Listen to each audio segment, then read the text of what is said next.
ইনসাফ শুধু স্ত্রীদের মধ্যে নয়, ইনসাফ হতে পারে নিজের সন্তানদের মধ্যে। আপনার দুইটা সন্তান আছে, একটা সন্তানকে আপনি যদি প্রায়োরিটি বেশি দেন, ভবিষ্যতে আপনি চিন্তা করবে কি রে ঘটনা কি, আমার ছেলেদের মধ্যে মিল নেই কেন, আমার ছেলেরা ঝগড়া করে কেন, তারা এরকম বিভিন্ন বিষয় নিয়ে ঝগড়া করবে, এমনকি আপনাকে নিয়ে একটা সময় ভাগাভাগি হয়ে যাবে।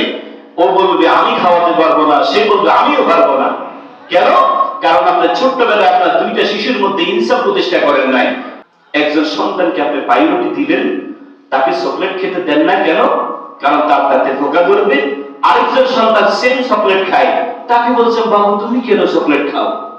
তার মানে আপনি ওই সন্তানের প্রতি তাকে প্রায়োরিটি দিলেন, এটা একটা ইসরাফ করলেন, জুলুম করলেন। এই জুলুমের প্রতি তাহলে আপনাকে বুড়া অবস্থাতে কেমন লাগবে? এই জন্য আপনার তার সন্তানদের প্রতিও কিন্তু ইনসাফ বজায় রাখতে হবে। না হলে এই সন্তান কিন্তু দেখবেন যে যত বড় হবে দুই সন্তানের মধ্যে তত বেশি ফাসলা, তত বেশি দূরত্ব হবে এবং ভেজাল বেশি হবে। আল্লাহ তাআলা সর্বস্তরে আমাদেরকে ইনসাফ প্রতিষ্ঠা করা তৌফিক দান করুন। আমিন।